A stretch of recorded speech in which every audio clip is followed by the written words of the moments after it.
Before we start the show, we just want to send out our heartfelt condolences to the family and friends of Gino Ojic. Obviously, somebody that we grew up watching in the 90s, rode shotgun and protected Pavel Bure, but also broke down barriers as an indigenous hockey player, and obviously, too, a fan favorite both in Vancouver and the other places that he played. Even Andrew Berkshire's he played 30 games in Montreal, and we still loved him, right? He was just a lovable guy and an absolute Vancouver legend, and it's a shame to lose somebody like that. Feared and respected on and off the ice. That's right. And he's the definition of a fan favorite. Yes. In terms of he's not the star player on the team, but the fans absolutely adore him. Exactly.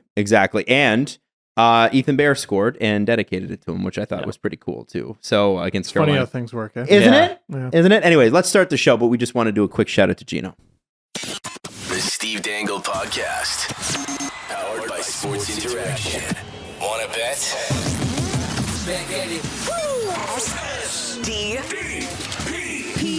The Steve Dangle Podcast with your hosts, Steve Dangle, Adam Wilde, and Jesse Blake.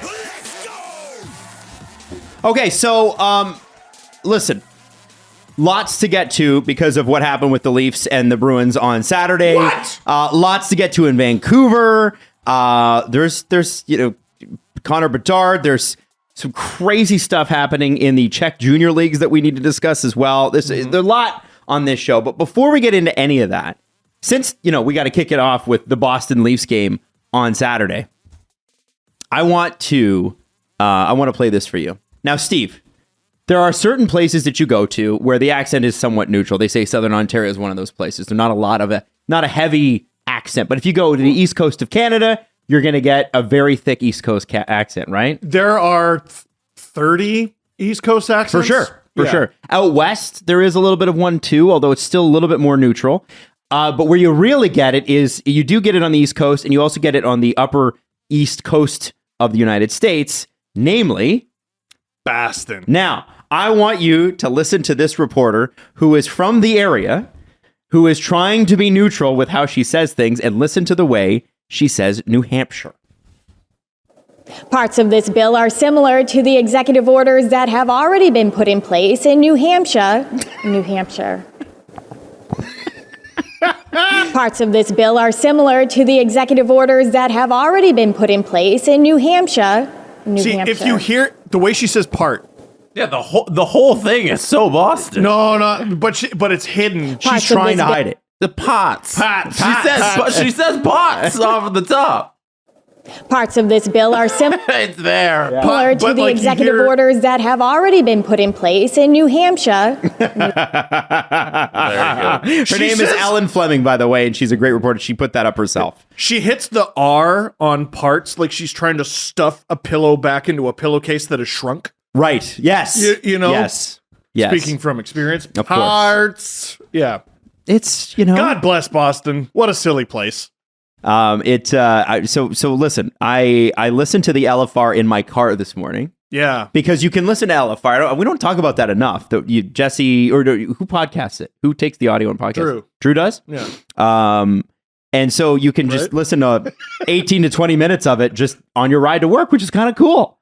And I think so. The thing was, I wake up and I hate mornings. I already hate mornings. And it's dark. Not a fan. And it's Garfield. Canada, so it's cold.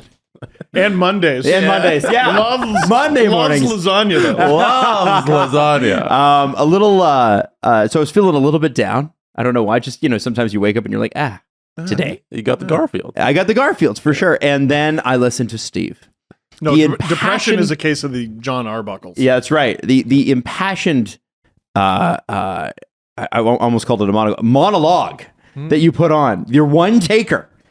I love a one taker. It was, you know what? And I was surprised that we got a one taker from you, because normally it's like a one taker is when Steve sits you down and goes, listen, you better knock it off. You better cut it out.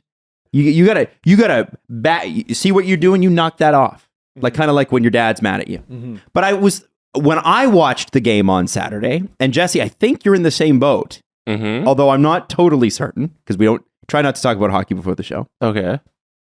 I thought it was an extremely entertaining, fun, edge of your seat game. Correct. The first period, the Leafs came out and did nothing, and then somehow came away with a goal and a tie. Yeah, which is good. That's a solid outcome for a not so solid period. So I felt like when I walked away from that game, I'm like, really, it sucks the Leafs lost. It sucks that they lost the way they always do, which is giving up a lead in the third. But this is the best team in hockey. They're better than they've ever been. They lost the way they always do, but okay, can't wait to see can't wait to hear what follows the but. But I thought, you know what? This is the best team in hockey, and you're going to lose games against the best team in hockey. Said that. And they fought them right to the end. Said that. And I felt like, I don't know, I didn't feel that bad about it. But your reaction to it, I was genuinely taken aback by. I was like, I didn't look at it. I don't think you're wrong necessarily, but it did not hit me the end of the game the way I think it hit you. I would ask you, which is it? I'm not wrong, or you were taken aback?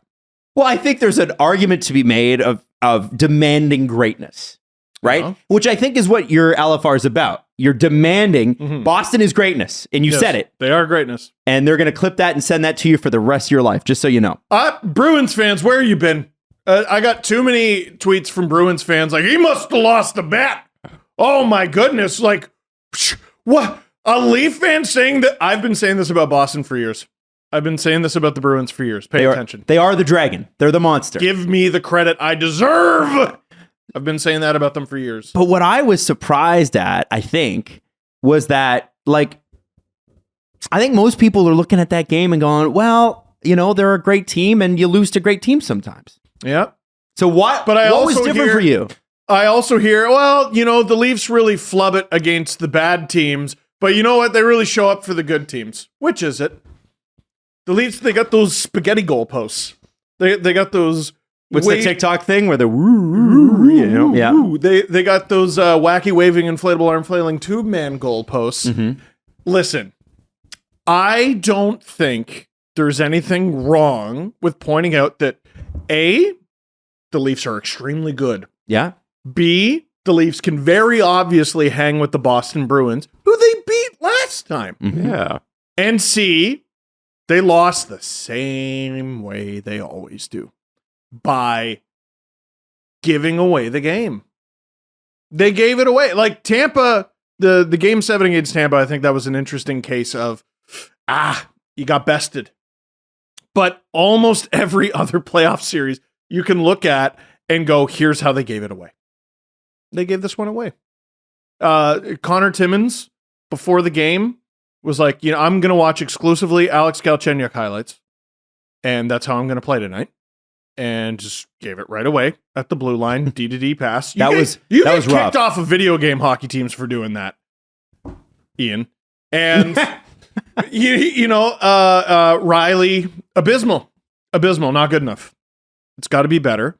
And your captain, like, do we ever expect Patrice Bergeron to ever let the Bruins down in any way, shape, or form? I'm sure he has. We don't watch them as closely as Bruins fit, right, Jess? Yeah, 100%. I'm sure he has.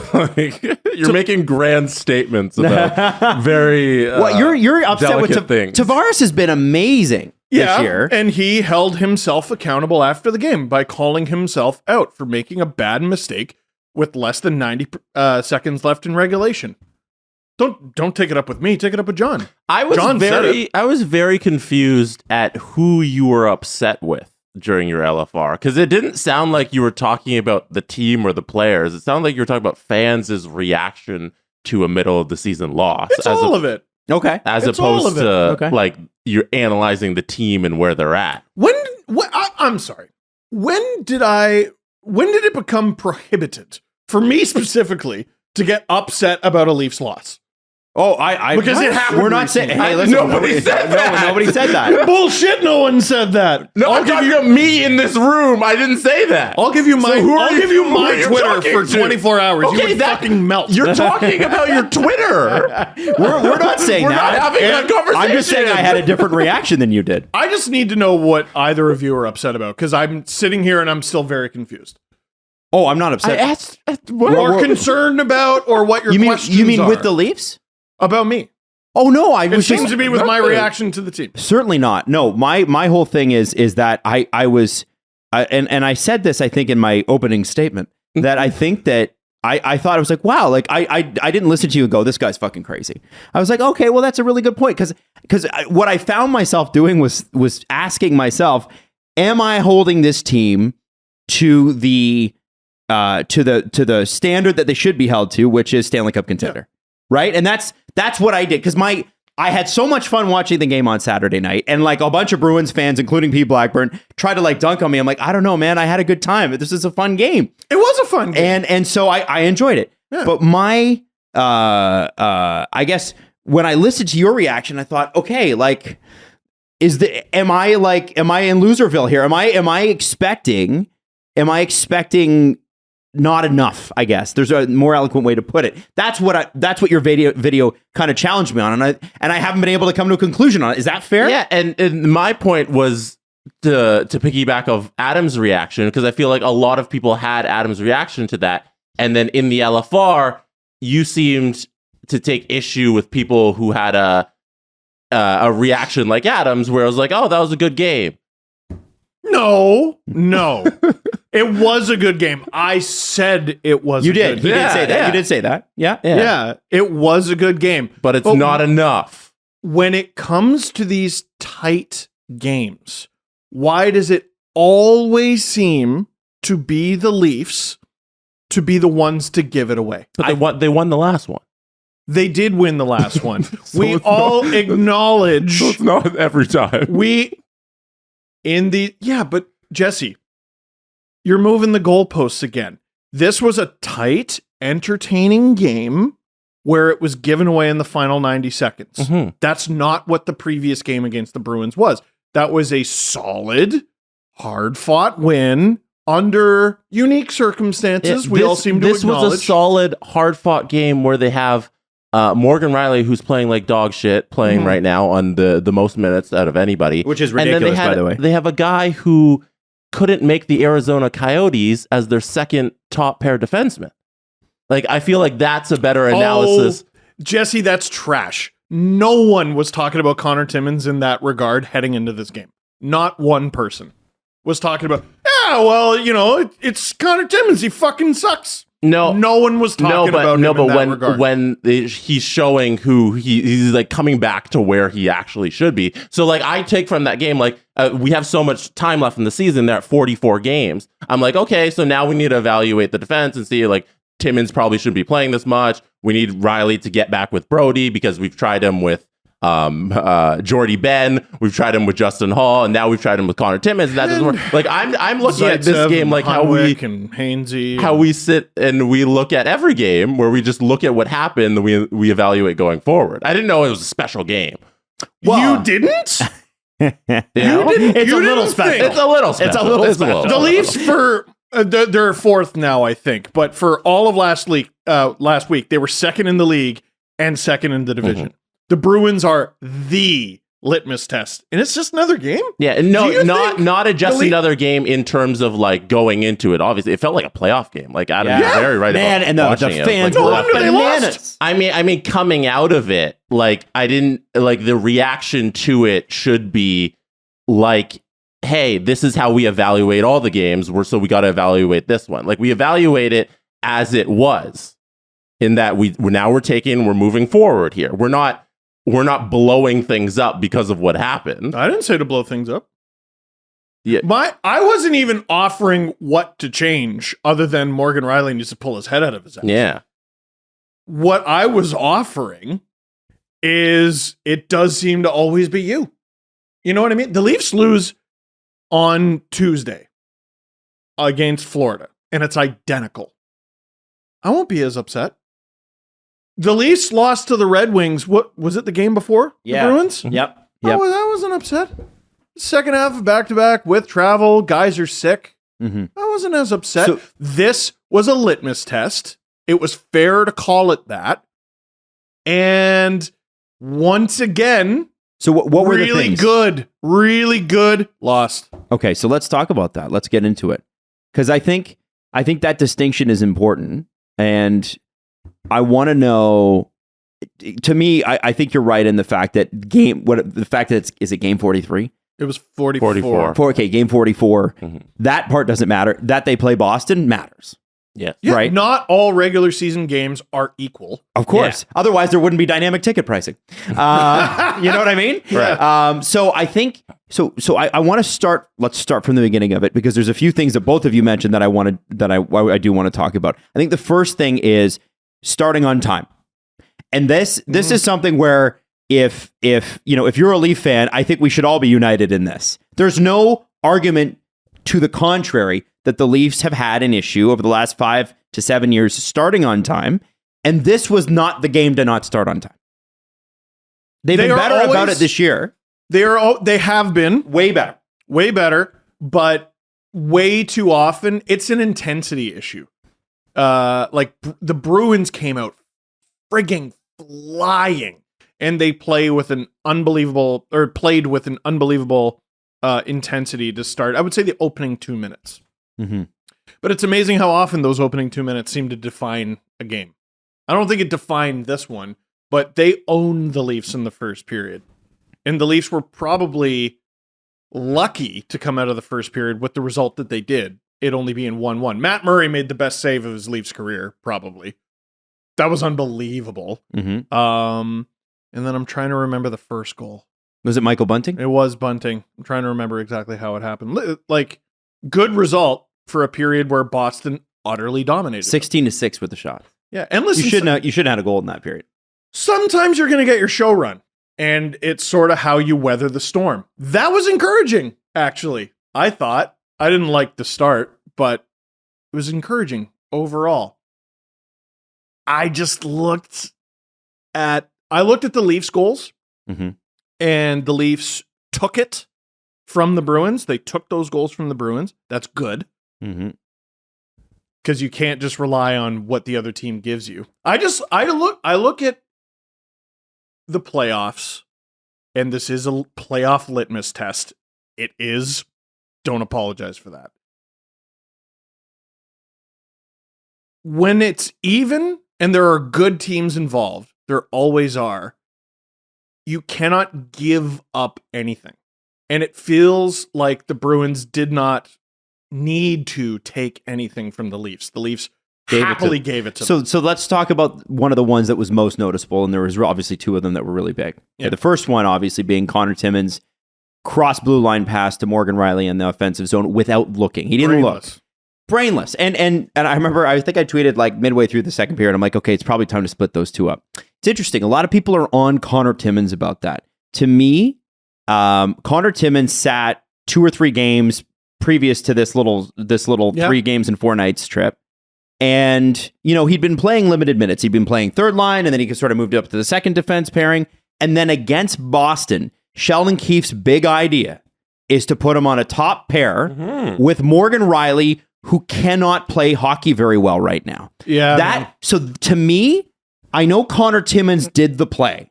Oh, yeah. But to put Connor Timmins in that position, I squarely put on, if it was Kyle Dubas that walked down to Sheldon Keefe's office and said, God damn it, I didn't spend an AHL player for this guy for you to sit him. Can you name him? I don't even know who they traded. Curtis Douglas. Oh, Curtis Douglas. I didn't trade Curtis Douglas for nothing. The other day I was like, Yeah, and people were like upset about it at the time, which is weird. No. If it was Keefe's decision, if it was Dubas's decision, whoever's decision that was, and I'm assuming it's Keefe, because I do know, like, our understanding of the Leafs organization is the GM doesn't get too involved in the line stuff. The reality is that is on Sheldon Keefe. You've got a top pairing defenseman who Morgan Riley is, and he's paid like, who's not performing like that. So you can't play him on the top pair. Wedging a guy coming off of a 2-month injury into the top pair is not the way to do it. Work him through the lineup and let him get back to where he was. And then, guy who has played 47 career games, you're going to put him in a game against the Leafs' biggest rival of the last 2 decades. They're the best team in the NHL. And he's going to, because really, if this was an optimal situation, Morgan Riley would be the guy you'd rely on, right? Yeah. You take Morgan beside, listen, Connor, we're trying him out. We think you guys might have some chemistry. This is a big game, though. So do you think you can pick up a little slack if he makes a few mistakes? But you can't ask Morgan to do that because Morgan can't clean up his own mistakes right now. No, and he makes way too many of them. And so he's fighting it hard. So that for me, is a Sheldon Keefe Leafs management issue. It felt like he was half right. Because he put Timmins and Riley together, which I don't hate because that keeps Liljegren and Sandin together and Gio and Hall together. Mm-hmm. But the logic there should be, all right, now I can ride those two pairs more. And put the others at a third period. Which is what he did with Brody and Timmins. And it worked really well. Yeah. Right. And what happened was I did the brief timeline. Like they tried out Riley and Hall and it was a disaster. They tried out Riley and Jordy Ben and it was a disaster. So then now they're trying out Timmins and Riley and it doesn't work. And the common denominator here is Morgan Riley's not up to where he should be. You know, yeah, so take him out of the lineup. Sheldon Keefe needs to fix what's happening here with Morgan Riley and play him less minutes. You can't scratch him. Like, I don't think that's going to help scratching, but you don't play him top pair minutes. So there's a big issue. So I was wondering though, because the play has been so noticeably bad, guys. Is there any world where this guy isn't still hurt? He's still got to be hurt, right? I think like if you want to scratch him, like that's the excuse, right? You find the injury that's lingering and you give him time to heal that. Yeah. Like, there's a difference between coming back and coming back without a significant amount of pain. Yeah. And like maybe he just needs the reps again to get back up to game speed. Maybe playing him is how we're going to get to Morgan Riley's ultimate state. Why don't we start at 15 minutes a night? Right. Not 23. He led the Leafs with 22 minutes and 13 seconds. And doesn't make any sense. Mm-mm. It just doesn't make any sense. Playing in the highest leverage minutes as well. It wasn't even like it's not just the minutes. He just played. He played in the most important parts of the game. And like I wish this conversation started at where it normally does, which was 15 minutes into this podcast when you started breaking down the game how we usually do, and all that stuff at the beginning wasn't there because I feel like this is how we normally talk about the game, and this is how we should have talked about it. But I think it's important to understand, like, you know, when you have an emotional reaction to something, or if I have an emotional reaction to something, you guys will take me aside and go, hey, what's that all about? That's why I was curious about it. Well, I thought like it's a curious thing. I didn't think last night's game warrants bringing up 2013. See, you know, I think well, like, and you 2013 is in there because it's in the psyche. Right, but I didn't think it's mostly the recent playoff defeats. Sure. And they've made all these personnel changes. It's the same shit. And for as poor as the Riley-Timmins pairing was, they made all their notable mistakes in the first two periods. Mm-hmm. What cost the Leafs the game was Tavares with less than 90 seconds left. Right, and we will get to that. I want to get to that, but I do want to talk about this too. So the Bruins go up 3-2. Obviously, you have a bunting goal. Who is goal 2 for the Leafs? For the Leafs, Engvall with that friggin' unbelievable. And like, man, that's what's so tantalizing about Engvall is he can do things like that. I know. And I just see a goal like that and I'm like, you're simply not going to get that every game. Mm-hmm. That is a once every few months occurrence. You have to capitalize on that, man. Yeah, absolutely. End-to-end rush from, when was the last time you saw Matthews or Willie or anyone score a goal like that? They don't. On the Bruins, like through the Bruins on Ullmark. That was sick. It's the skating, it's the speed, it's the shot. Like everything about that has to come together. And Engvall possesses that. You just want to see him do it more often. He has a great shot. He does. Yeah. And then, and this is, I thought this was key. So this is where I was like, okay, now we've hit a different level, and maybe I'm wrong. But what I really liked was when the Leafs tied it up, it was Austin Matthews that was the guy to do it. Mm-hmm. And on a great goal. And on a great, like, who else is finding that over the shoulder? That was a fantastic goal under a pretty, you know, if we're talking about this being a litmus test game, that's a lot of pressure. And then him going out, you know, goofing off to the crowd a little bit too. Man. Ice cold. Ice cold. It reminded me of the goal he scored on Braden Holtby game 6 against Washington. Yeah. Just who is able to lift the puck that quickly and softly on that angle? So gross. If you're going to get into tight games, if we're going to talk about all the playoff series together, because there were some where Matthews just wasn't great. Marner just wasn't great. I actually am hard-pressed to find a playoff series where William Nylander has not been great. He's been pretty great in all of them, maybe Columbus. And that wasn't even the playoffs. Don't tell me it was. Columbus, everybody was bad. Yeah, they were all trash. Except for Jake Muzzin. He was great. NHL playoff bubble brain damage. Yeah, who even remembers? No. So not me. I was pretty tired. My thing is when when I saw that, and I'm still holding on to that, and maybe I'm just a Leaf fan for this, but if we're going to make comebacks and we're going to have tight games, and that's going to happen against inevitable opponent Tampa, and somehow if we got through them, then we would probably play Boston. We're going to need guys like Matthews and Marner to be scoring those goals, and maybe and Willie and Tavares as well. Mm-hmm. And so it was great to see that. Now, with Tavares with 90 seconds to go, I know you both will have your opinions on this, so please, what are your thoughts? I know you talked about it in the LFR a little bit, but 48 hours later, how are you feeling about it? What do you think about it? Has your perspective changed, or has it deepened?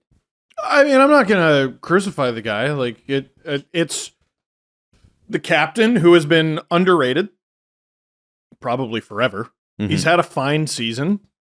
It was a bad play. And for anybody that missed it, can you kind of explain it? I want to say, I'm trying to remember it, but it was at like the defensive blue line. The Leafs are breaking out. Like, this is the thing. It wasn't in the middle of a particularly dangerous scenario. Right. And he just sort of gives it away. Like, this wasn't a case of a guy accidentally kicking it into his own net or trying to fling the puck at a danger and he accidentally finds an unfriendly stick. The Leafs were breaking out. The Bruins, give them credit. Good pressure on the captain. Gets him to turn it over, but it's just the captain letting you down. So I guess the key point for you for this game, if the Bruins had taken a win from the Leafs, you would be better with it than what happened, which is the Leafs gave it to them. Yeah, because I think then you have an answer. You have a clear answer. On this night, at this moment, they're better. Mm-hmm. When you give it to them, there's always the torturous question. What if? I hate being left with what if. It feels like all we have is what if. What if Connor Timmins just banks it off the boards and it keeps it in the offensive zone? They don't give it away, and I just there were so many things in this game where I'm like, God, don't you all feel like this is disgustingly familiar? Michael Bunting, probably fortunate to not get a call from the league. The kicking thing. Yeah. And doesn't that always seem to happen against Boston? And they're not calling stuff that guys. You can't lose control against Boston. Guys, this is it's like turning on Taylor Swift and being confused that she sounds like that. She's always sounded like that. What? You haven't heard this song 1,000 times? That's the song, man. You turn on the radio and you're confused that the words are the same as they were last time. Those are the words. Those are the lyrics. Sing along. You're not going to get the calls that you like. A Leafs player, whoever it happens to be, I guess usually the local hothead, used to be Kadri, now it's Bunting, gets put in a situation where they could potentially get kicked out of the game or suspended. Looks like Bunting got away with it. The Ullmark no call is just funny. Yeah, to me, it's just funny. Yeah, it was funny. You wouldn't have seen it, Jesse. Did you see the intermission, Jesse? Where they talked about it? I didn't. I never. Yeah, I know. I saw it. So here's the thing. You mean you as in Steve? And I love Kelly Rudy. So but it's very funny when they go to him for goaltending stuff, because he'll never not be pro goaltender. Mm-hmm. So like the goaltender, the goaltender could have slashed a guy's head off, and Kelly would be like, "Oh, he didn't mean to do that with his stick." And like Ullmark for sure threw that. I can understand how they maybe didn't call it. It's not a reviewable play, so there's nothing to review. And off we go. That's hockey. It happens. But it was funny to hear Kelly go, "Oh no, he didn't mean to do that." I'm like, come on, Kelly, he meant to do that. I can absolutely believe that he didn't mean to do that, and I don't care. You're not allowed to throw your stick. You're not. Yeah, whether or not he meant to is sort of immaterial, right? I believe it. Yeah. I believe it. I also don't care. Yeah, it should have been called. Fair enough.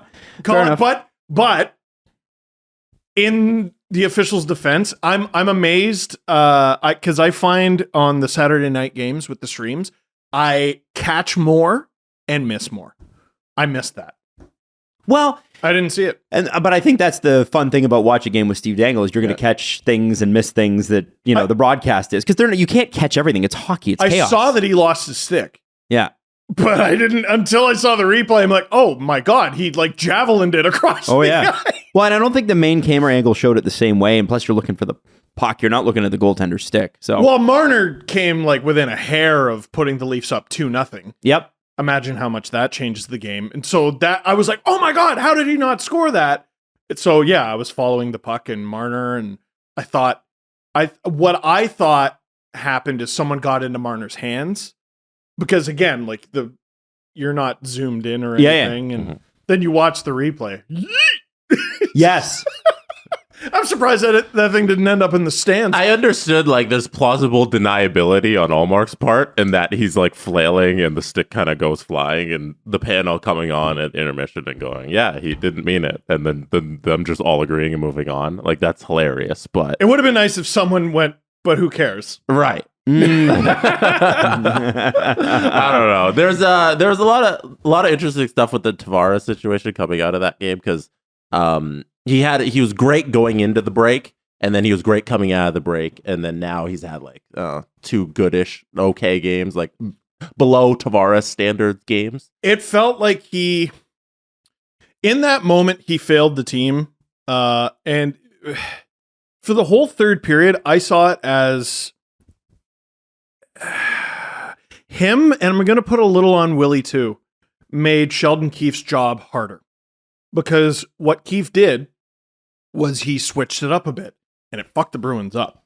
He had Bunting, Matthews, Marner. That line was dynamite. I don't know what the numbers ended up being, but it was only 1 period, and they tortured the Bruins. So that's where I wanted to get to, because Willie hasn't been great. He's on a 6-game goalless streak. Is he? Yeah, his shooting percentage is plummeting after being so high. All right. I'm okay. You'll get back to it. You know, you go through droughts and then you pick it back up and you'll get back to it. Mm-hmm. So he hasn't been great lately. He was visibly frustrated, which is something that Willie doesn't happen. When his shot got blocked and he was smashing the stick or at the bench or whatever, like that's something that usually doesn't happen. So he's definitely feeling it right now. And then Yardcroak wasn't great with Tavares and Willie when they had that little line going when they got put back. And Sheldon Keefe, I guess when the chips are on the table and we get to playoff time, are we just going back to Matthews, Marner, Bunting? Because that's your ultimate line? Because that's when in this game, because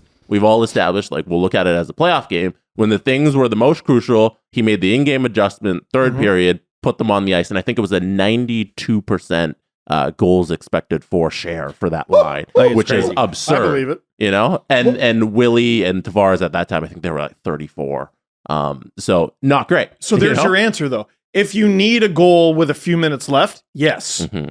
For an entire period, you can't do it. Yeah. Because one line does really well, the other gets caved. Right. And that's why we are in this position, because the Leafs are stronger when Matthews has his line and Marner has his line. Yes. Yes, they are.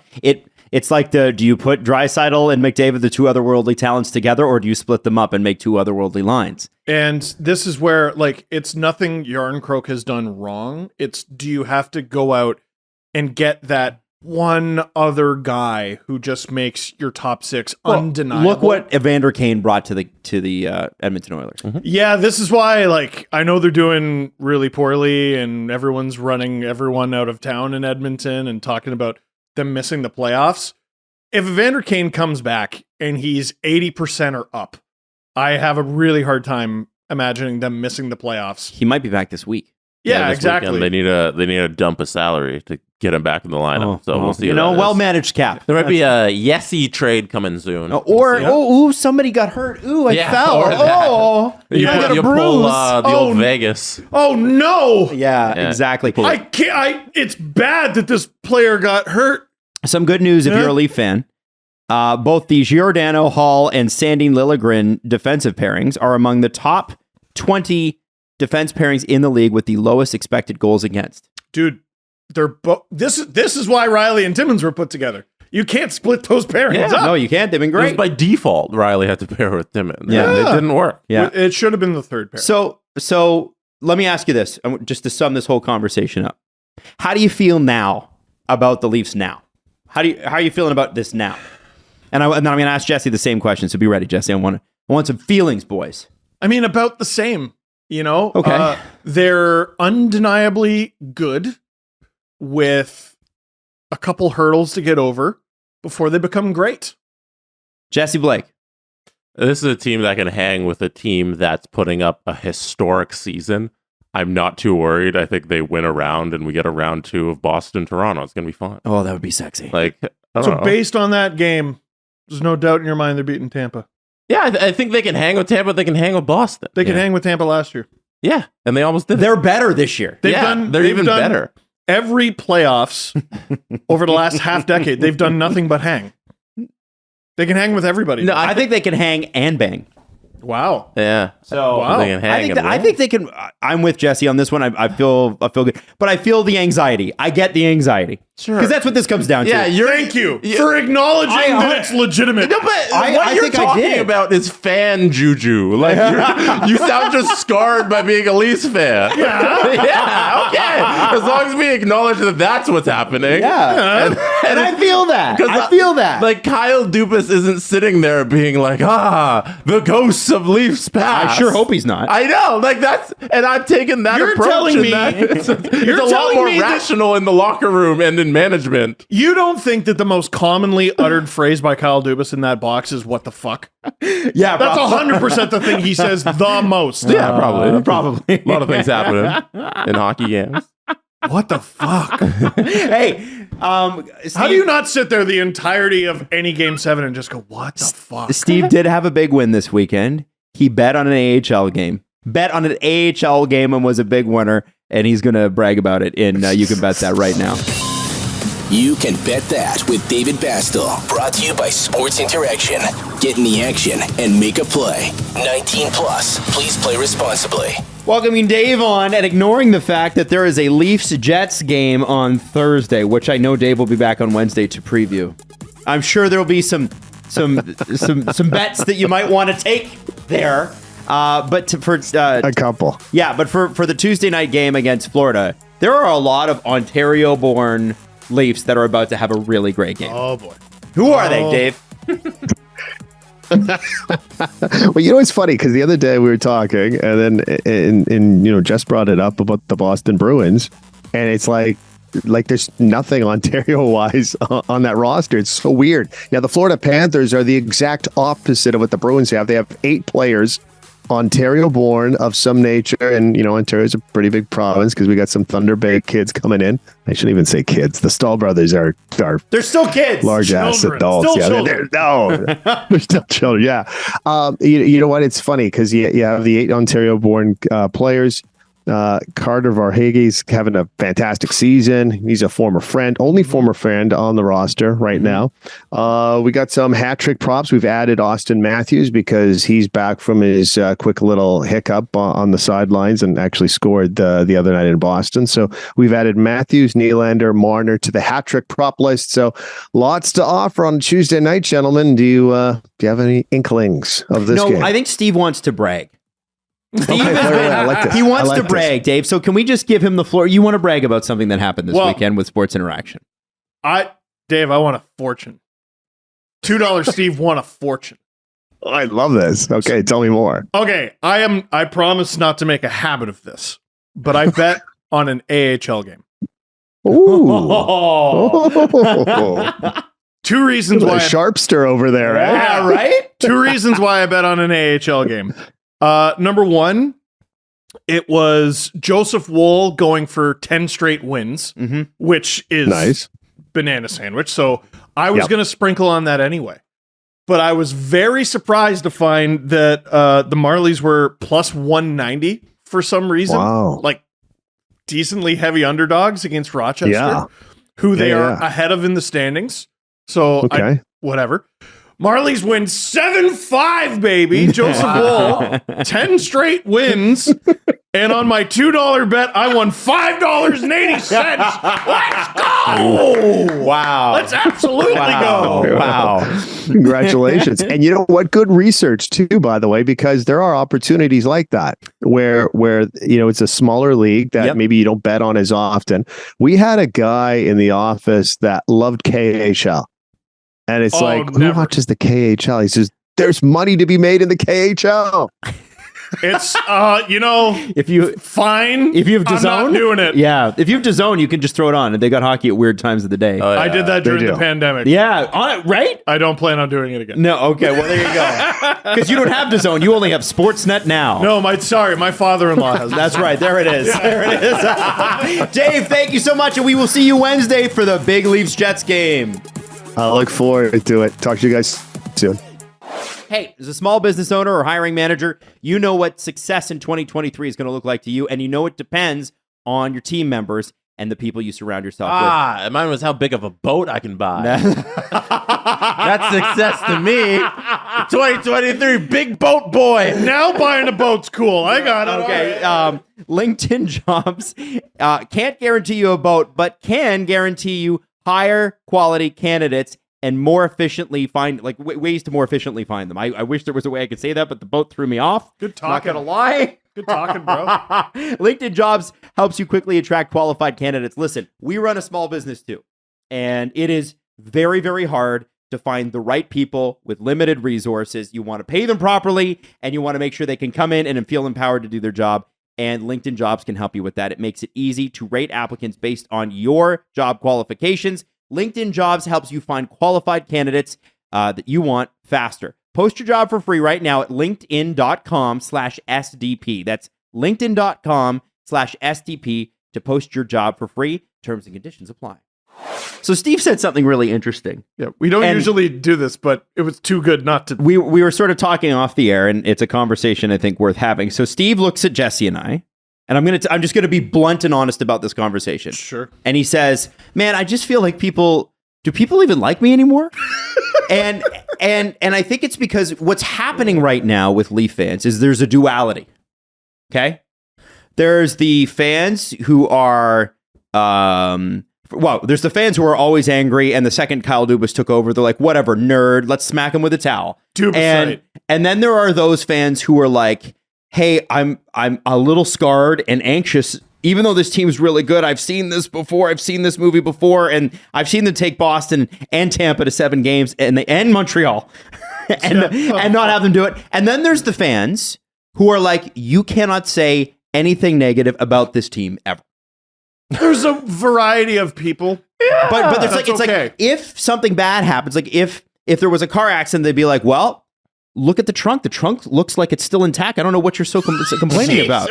Do you know what I'm saying? I understand what you're saying. All right. We didn't need the car accident. Yes, we did. Yes, we did. Well, did. There's some people who just want to be fans and enjoy the game, Yes. and they don't take every win or loss personally, or not personally is the wrong word. Emotionally, like they don't live on the emotional highs and lows. They just kind of have fun watching hockey. But then I figured it out. I think what's unfair here, and I think you're right, but I think what's unfair is that they expect Steve to do the same. Right. Steve is an emotional person. Yeah. I think you have to understand that the same comment, one sentence, can be received different by various different groups of people. Yeah. Right? So the same game can be received differently by a group of people who all call themselves like, I don't understand how a Leaf fan that you can feel like this.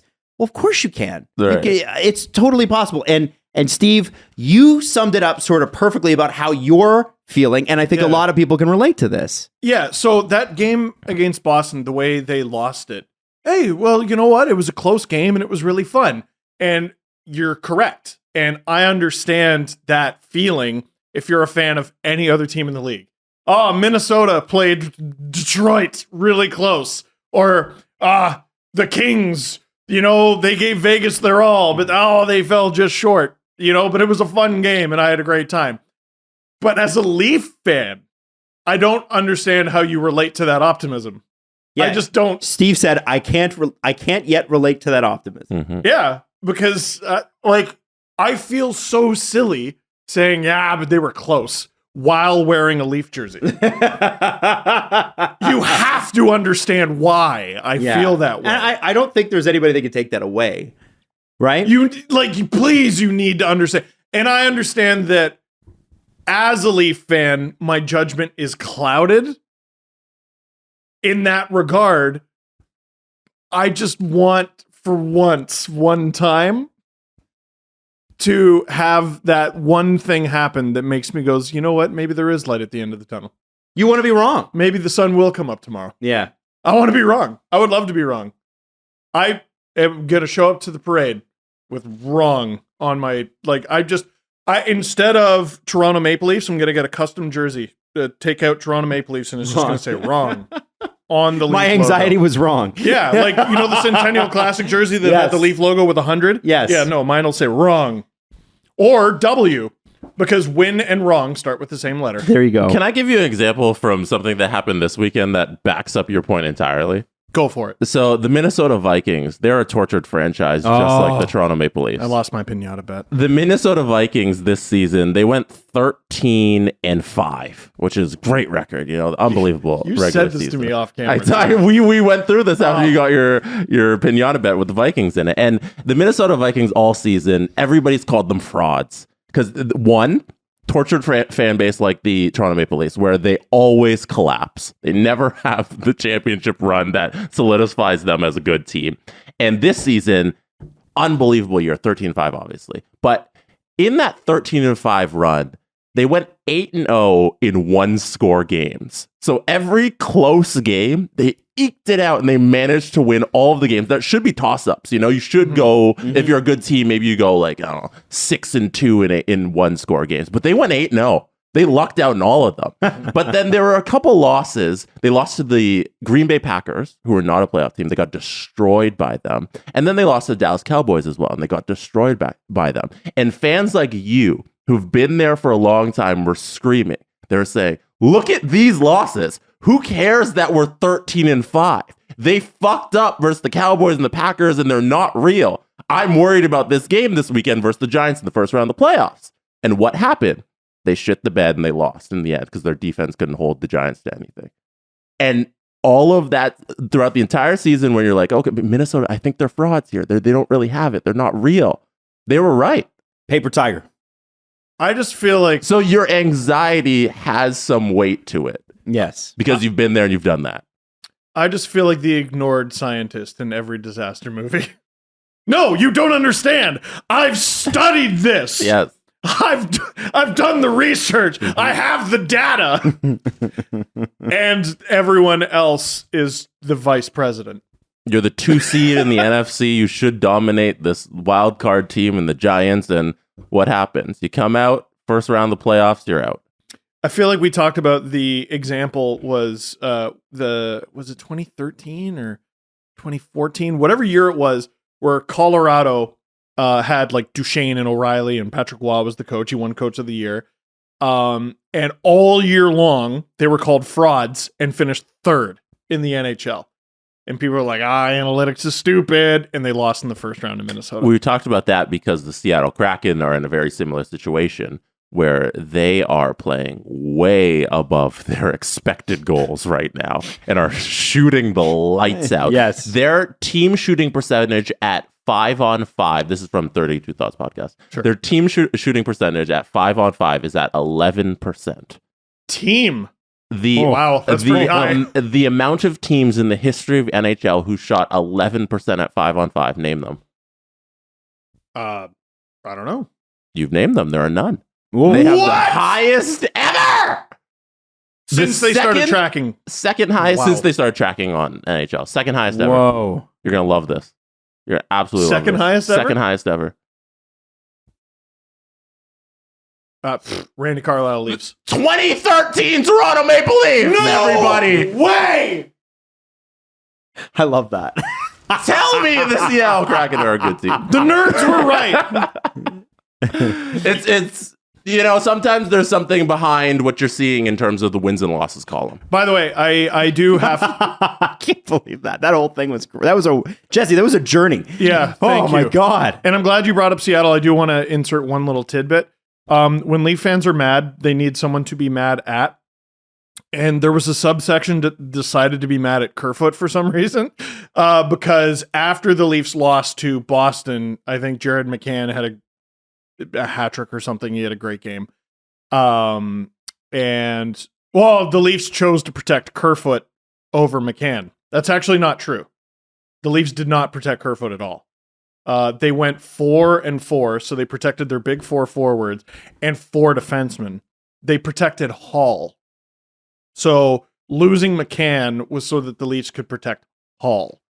And now I'm not telling you to blast Hall because he's been fine. I'm just saying, Kerfoot didn't do anything. Relax. Hey, make sure you're angry for the right reasons. If you're going to be angry for the right reasons, like Canuck fans have to be at everything. And that's my transition. Man. Download the Sports Interaction app, by the way, right now, so you can bet on how many surgeries Tanner Pearson is going to have after this. Dude. Guys, this is bad. This is a bad situation, and I make a bad joke because it's a bad situation. So just to rewind, and I'm sure if you heard Friday's episode, you've heard this before, whatever. But outside of the market of Vancouver, I don't think this is being publicized enough. Okay. This guy gets injured in November, and Canuck medical staff looks at it. He has to have surgery. They want him back in the lineup, though, obviously. They expect him to be back. We don't hear much. And then Quinn Hughes, who's their best player by far, who is unbelievable. Best D. Yeah, I guess Pettersson, right? Yeah. He comes out, and you imagine the weight that he carries in a market like that, and he says, well, they messed it up. I feel bad for Quinn Hughes because I think it was mishandled is the exact term that he used. I think he's generally pretty guarded, and now he's going to say nothing. Right. Because he accidentally spilled the beans. So they asked him about it again, because what's happened now is the Canucks announced, well, we're going to do an investigation. Jim Rutherford was in Florida scouting people. We're going to do an internal investigation. I, too, would go to Florida to scout people. Yeah, when that was happening. So they're going to do an internal investigation to see what happened. The NHLPA is involved. Jim Rutherford's whole goal is to get the agent, the player, the physio, the person who's working on it, whatever else, every player in this to the table to discuss it. And the NHLPA may get in the way and stop that from happening because there could be legal action here. Because Tanner Pearson will have a surgery this week and may have another one quite soon to correct whatever the heck happened. And then they asked Quinn Hughes about it. And it's interesting because he didn't say, I didn't mean it, or it was a misquote or anything like that. What he said was, I wasn't taking a shot at anyone in particular. Which tells me the shot, whether he meant it to be or not, is taken at the way things are done, which is an organizational failing.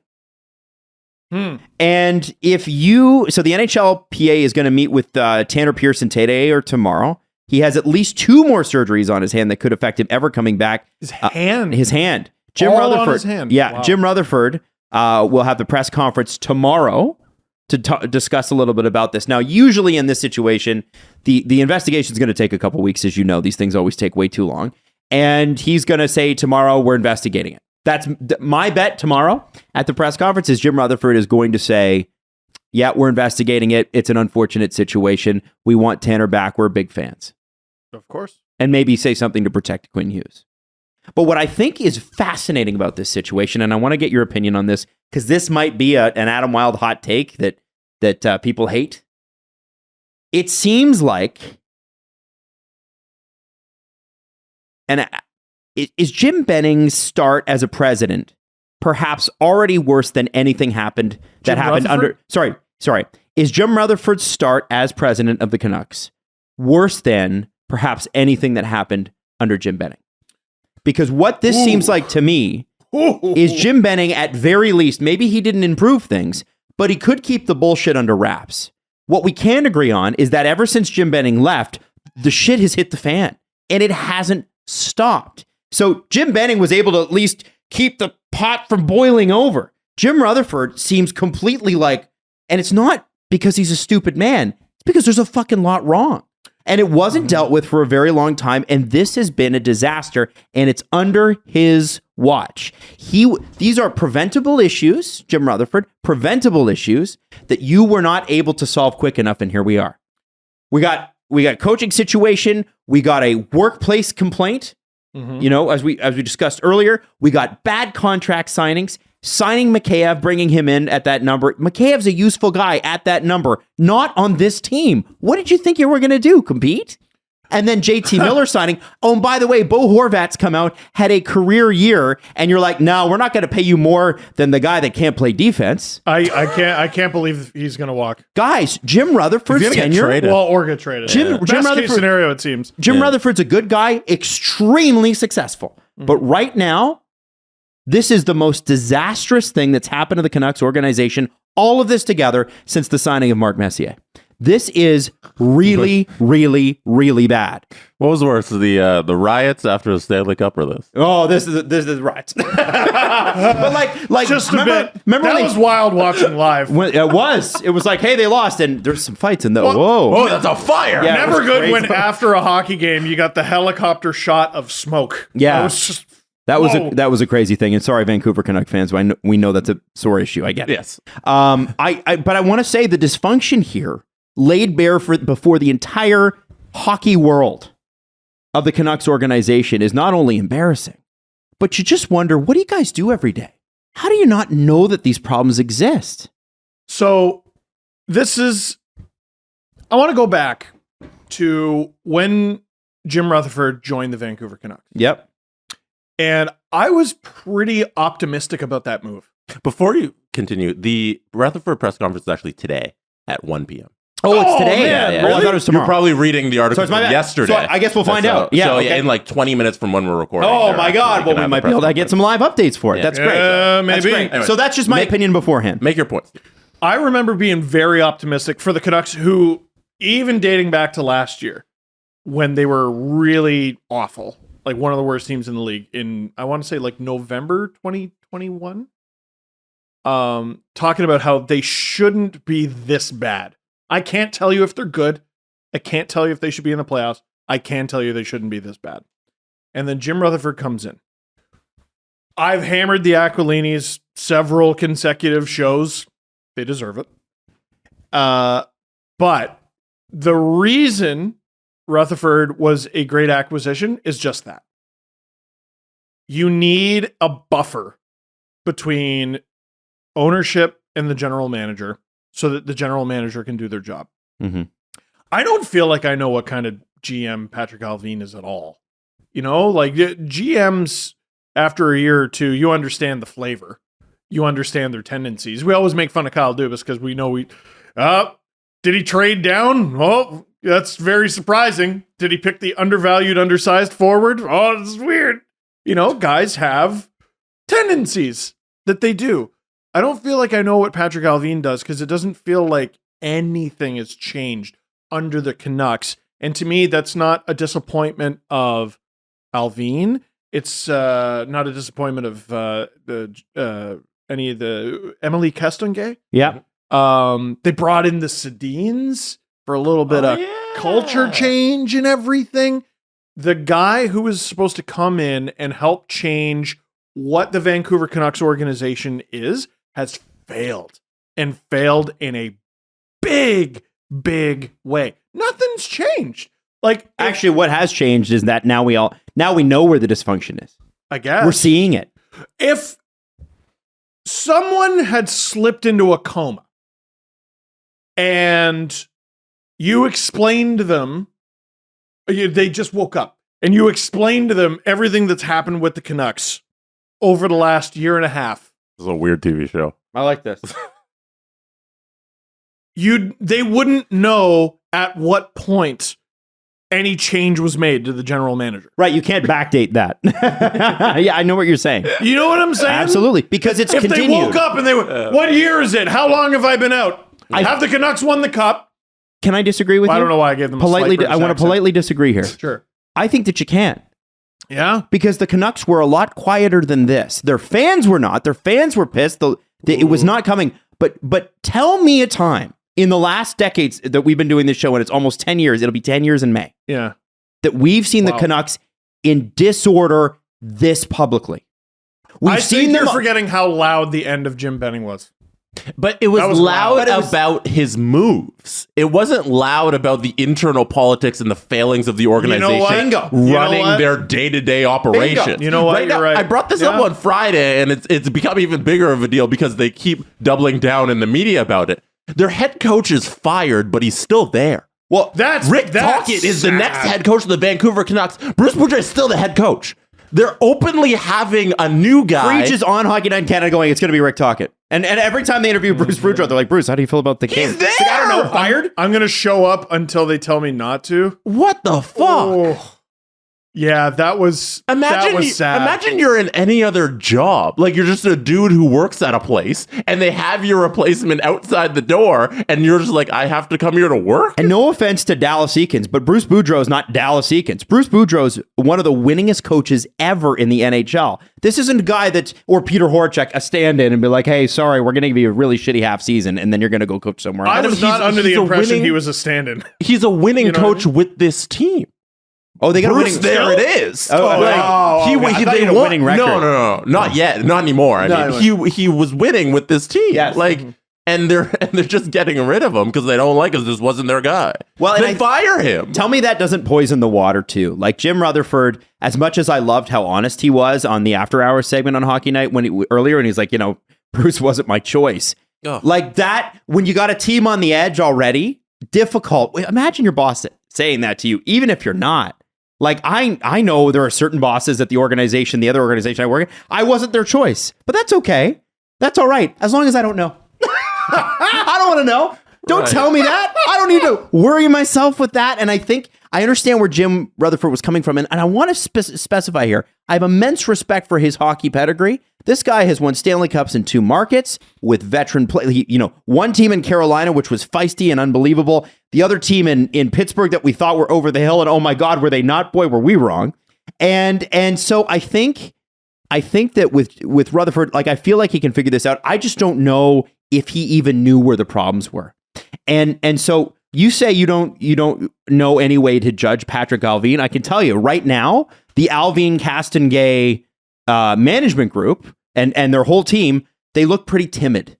That's the word I would put. They don't look proactive. They don't look like they know what the problems with roster construction are. They don't look like they're doing anything to offload some of the bad money that they've got. I'm sure they're going to quote unquote try, but really, they don't look like they have the freedom to lead. Your schedule, you're healthy scratching Oliver Ekman-Larsson. Good luck ever even trading that at half retained. It's not going to happen. I think those ship sailed before those are Jim Rutherford's people. Like he hired them, right? So maybe Jim Rutherford's probably over the hill here. Well, can we go down that road a little? Maybe it's the guy at the top who's probably had his run. Well, the last time we did that, the Penguins fired their head coach and brought in a new guy, and they won the cup. Literally within game 42. What year was that? That was 2016. 15-16. Oh yeah, 6 years ago. Yeah. I mean, I don't know. Well, we did say very similar things, and we're like, maybe this guy doesn't know what he's doing, and maybe Canucks fans are already doing this. But for me, the blaming Jim Benning for the roster construction, although he did put this team together, the current management team had plenty of opportunities to change it, but they put their stamp of approval on it by not doing anything. Jesse's pointing at, it's almost his birthday. Jesse's pointing at Jim Rutherford, who on February 17th will turn 74. He's been around the game a long time. Mm-hmm. So you're saying maybe it's the end of the run. Well, I think that you've got a problem. I think Jim Benning knew how to work the system within the Canucks organization, if I'm being honest. And sometimes problematic organizations, you can still hang on to a job and make, maybe he's making a couple million, so he's making a couple sheets, feeling pretty good, and we'll try to win, but really I'm just trying to manage this job and manage this owner. And then James Earl Rutherford? And then James Earl Rutherford steps into this job and he doesn't know where the cracks are. And how could he? But the problem is that every time he seems to fill a crack, there's another crack. Why did I never know his middle name was Earl? James? And his real name was James? He's the Earl of Rutherford. Like, why didn't I? He's James Earl Rutherford. It's a strong name. I am your father. I will not go as far as Jesse. I can't say that I'm like, yeah, no, the last time I did that, I got burned like crazy. And to be honest with you, Jim Rutherford's one where he's gone. Where were you 6 years ago? I was here doing this show. Not in this basement, but I don't know, a lot changes. A in lot 6 years changes. It might be the end of his run here. Well, it just feels like he had a largely people management role. Francesco Aquilini manager is really what the president is. That is what Brian Burke. I want to say that was part of the conversation he had with us when he was on our show. It was a bubble episode. Don't ask me to tell you when it was. But I do remember him talking. Pretty sure he was drinking a highball while he was on. It was great. Or had a spitter. Yeah, whatever. He had at least one of those two things. He might have had both. What a legend. But he talked about the need for a buffer sometimes, and other teams have had a buffer and then it went away and things went south. It seems like the height of dysfunction. And you know what's going to be really weird? When in about a month, Rick Tocchet and Bruce Boudreau switch jobs. It's like I have a prediction about that. TNT's going to lose a pretty big analyst right before the trade deadline. That's tough. Bring in Bruce. Bruce would be great. I think I actually have a theory on that, and they're going to wait for the Tanner Pearson thing to be wrapped up before they bring in Rick Tocchet. They want to have that be a definitive start point, and what they don't want is to bring in a coach and then let's say the Tanner Pearson investigation turns up something really bad, and it further deflates things on the team. Well, you don't want your new head coach dealing with that. If you're already deflated, how much more air can we let out of this balloon, right? Like the balloon is just sad. It's sitting it's abandoned by its child. It's sitting on the sidewalk. Let a little more air of it. Who cares? But I think when you switch the head coach, you want that to be a definitive start of a new era. And that is why they're going to make Bruce Boudreau coach this team. And Ian McIntyre has been saying, and he's been tweeting this like every day, the players will play for Bruce. Yep. The players love Bruce. They're playing hard for Bruce. Mm-hmm.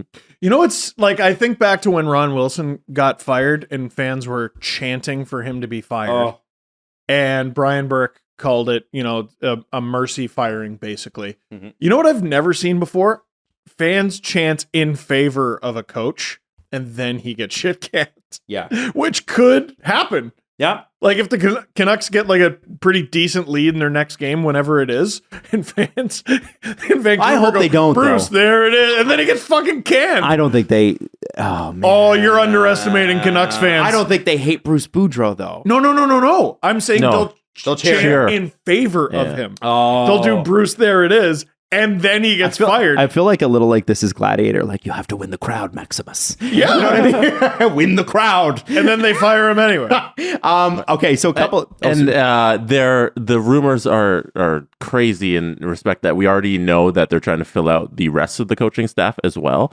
So Sergei Gonchar, who was coaching with the Pittsburgh Penguins the last time. They're thinking Jim Rutherford, Penguins, Gonchar. He's also looking to be a part of the Rick Tocchet coaching staff. A player I always wished was a Toronto Maple Leaf, Sergei Gonchar. Loved him. Mm-hmm. I want to ask you guys this. Metallurg Magnitogorsk legend. So for the Rutherford, Alvin, Castengay, whoever else you want to include in that management group, for this management group not to look timid, for this management group not to look like they're letting life happen to them instead of taking the bull by the horns. Mm-hmm. The first opportunity since the last 4 opportunities that they've had to do this is the trade deadline. There are 2 names involved, and I'm going to leave the better one for last. But when I say the name Luke Schenn, and Steve, Jesse, you saw the intermission show, so you can't comment on this one. But Elliot and Jeff were talking about, they were talking about landing places for Luke Schenn. Mm-hmm. Who do you think was number 1 on the list to land Luke Schenn? If you say Toronto, I'm going to kiss you on the mouth. Be prepared not to kiss me. Oh. Where do you think?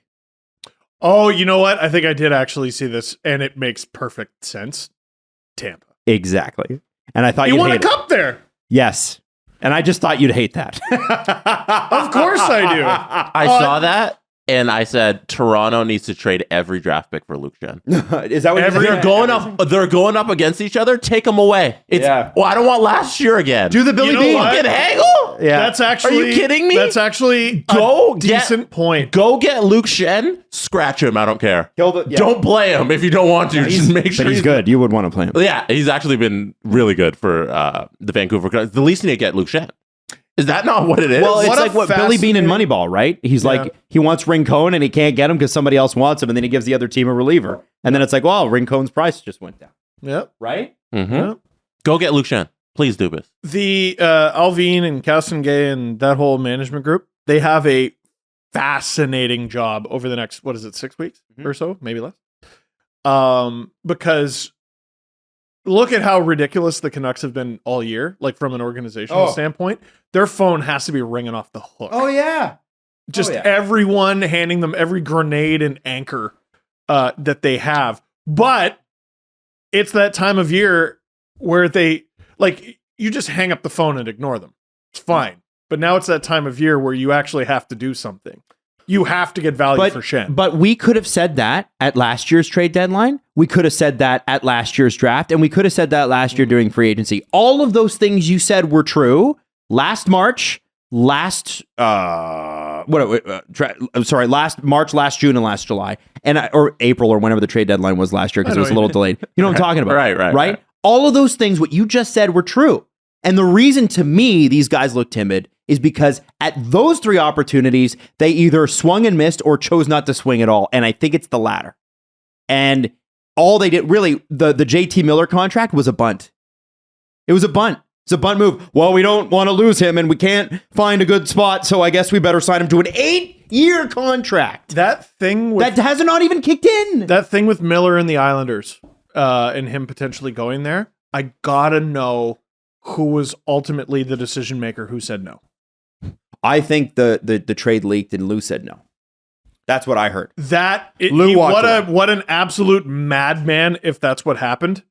But that's what happens when you employ an 80-year-old. He tends to not give a fuck. Mm-hmm. Doesn't. He looks at Jim Rutherford and he goes, that whippersnapper. So here's kids these days.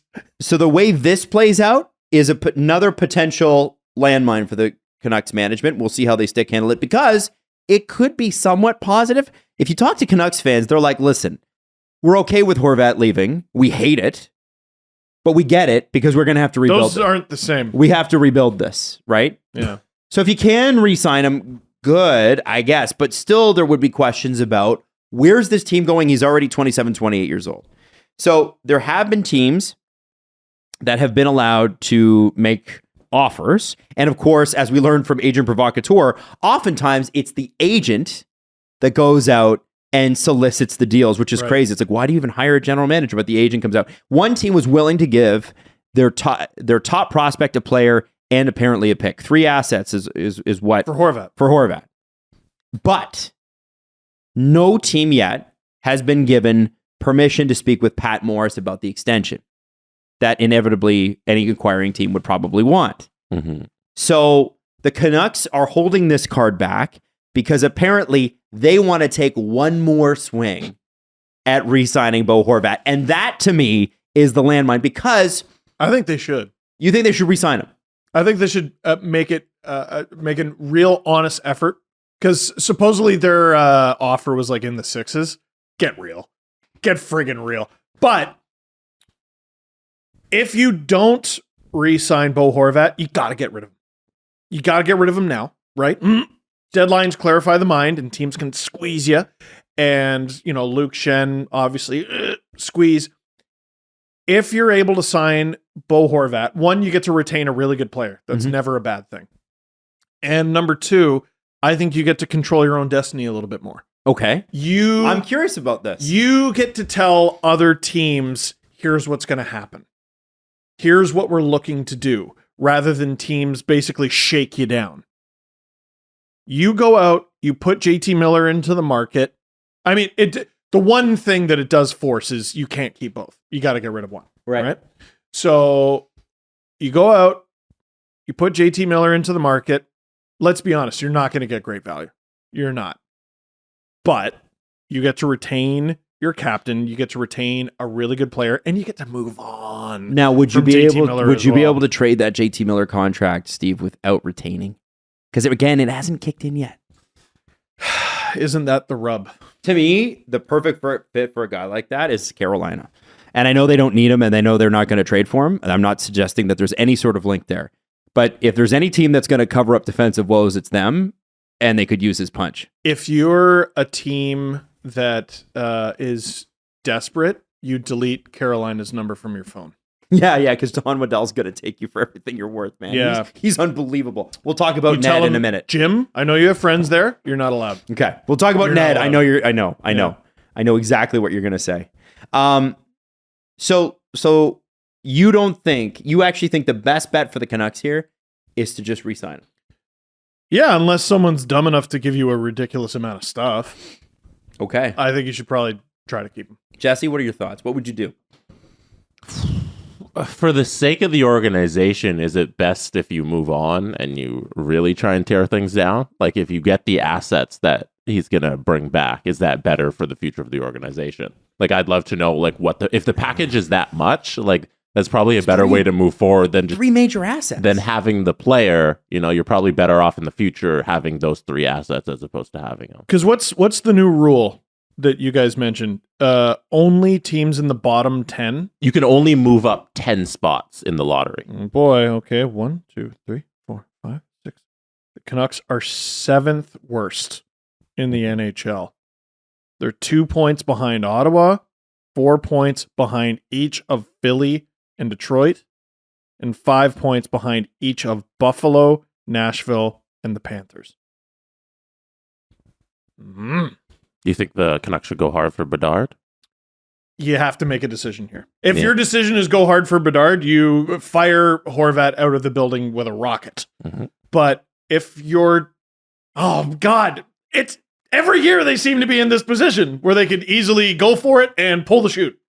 I don't have an update on the Thatcher Demko injury situation, but if you're starting goaltenders out, That's killing them too. For extended periods of time, we all know the best way to suck is by not having a goalie. Dude, heading into this season, I was optimistic about the Canucks, and someone reached out to me and said they are a Demko injury away from the Bedard sweepstakes, and here we are. One of the latest updates from the province was that Demko unlikely to return before February. Ooh. So we could be getting into February and Demko's still out. Why not just fucking sell on the season? Suck a little harder. I think you can keep Horvat and sell on the season. But if you really want to gut the thing. Yeah. I know. That's the thing. It's like you want that cap hit and the player, or you want all these assets and sucking harder. You know, first of all, phrasing. Second of all, I know what to say. I feel like Bedard is so damn good that we're losing sight of how good the rest of this draft is. Mm-hmm. Fantilli and Michkov, and there are some franchise-altering players to be had, and you could win the lottery, and if you move up to second or third, you're okay. It's not a catastrophe. Oh yeah, this was like in the last 5 years, I don't think I've watched so much World Juniors because the teams were so much fun and so good, and there's Connor Bedard obviously, but the rest of Team Canada and some of the American players, there's some real talent in this draft. What is it? 39 points in his last 10 games for Bedard. Oh, Bedard! And yeah. if you're playing in Regina, or if you're living in Regina, you need to be going to those games as much as you can to be there. Yeah, man. You need to see this. He had a 2-goal, 10-shot game. Oh, there it is. No, bring it up. Mm-hmm. Which actually snapped his streak of 5-point games. So you've heard of 5 game point streaks. Yeah. This is a 5-point game streak, which I've never heard of. Never, not once in my life. 5 game streak. Yes. 5 points. 5 game every game. streak. Yeah. It's crazy. What was it? 3 consecutive games he had 5 points? Yeah. Or something? Oh, it's only 3 games. Oh, it's 5.3 game streak. Yeah. Was it 3? 3-game 5-point streak. There you go. 3-game 5-point streak. Yeah. There you go. Yeah. And do you want to hear the stats throughout the Yeah, read them. So game 1, 4 shots on goal, 1 goal, 4 assists. Game 2, 4 goals, 13 shots on goal, 2 assists. Game 3, 3 goals, 2 shots on goal, 3 goals, 2 assists, 5 points, 6 shots on goal. And as Scott Wheeler put in, a disappointing 2-goal performance from Bedard tonight, only 10 shots on goal. Bum. This is crazy. You are a bum, tiny child. This is fun. This is really fun. The other person that we want to talk about who's just tearing it up is Nela Lopušanová. She's the one that did it's not the Michigan. Oh, no, it is the Michigan. Michigan. She did the Michigan. And what was crazy is, and I didn't realize this, it was pointed out on Hockey Night in Canada, that she's playing in the same league as Juraj Slafkovský did. Yeah. And in U16 league. It's a U18 league. Is it? Yeah. And yeah, U18. So, well, I guess she did play in the U16 league as well. And I've also got a U18. So I guess the Slafkovský, she's played 10 games. U16, yeah. In the U16. I think the confusion is she was playing at the U18. For Slovak. The league that she's in my is bad. U16. So in the U16, she played in the same league as Slafkovský. 10 games, 15 goals, 16 assists, 31 points. This is a Her men's team's league. top scorer. It's a men's league. Yeah, boys, I suppose. Boys, but they're all. But that's she outscored Slafkovsky at that age. that. That is crazy. We got a legit Special. shot on the first female ever drafted to the NHL. Yeah, people Like, were it's saying ridiculous. that, and like I saw that, and You know what people are going to say to that. what? They're going to say, impossible, never happened. No, what if she has a skill? I know. Like, I know, but I'm pointing it out. My because they'll only be- reservation is that's a child. Like Yes. she's 14. Yes. Yes. She's going to be 15 in a few months. But it's terrifying where she's at. Oh, like, yeah. she's unbelievable. People talk about like the size thing too. She's tied for the tallest forward on her team. It's At least amazing. at 5'7" though. Yeah. Because again, these are children. I heard that no undersized forward has ever made the NHL. Yeah, I've heard that too. That's Martin true. St. Louis, he Theo never Fleury, exists. He was never. actually a figment of our imagination. Johnny Gaudreau, noted lowest paid player in the league. Can we just throw it out there too? Is that I said under 16, you said she was 14. That means she's got 2 years of growth in this league. Or 15, 14 Yeah, or like 15. let me look at it because She's obviously 14. I don't know a ton she about turns this league. 15. Dude. Guys, she was born in 2008. What? She's 14. She'll be 15 in February. Oh my I goodness. started LFR in 2007. Yeah. Yeah. So this is what I'm saying. Like, so She not was only born the year Stamkos was drafted. not only is she tearing it up We got in a that legit league, shot here. but she's 2 years more in that league before she graduates to the next league. Yeah. That's crazy. We're watching ruined something my we've day. never seen before. This is cool. We've You never ruined had my day. this. This is cool. My days, I'm very upset. Also, by the time if she wants to not play in the NHL, there will be the option of a full-time women's league. Hell yeah. Hell yeah. Maybe a couple. Safe to say, this will not be the last we ever hear. Oh, I'm hoping we Nela. hear more. I want more. Our next product is a pretty cool product and something that I know Jesse really likes. Woo!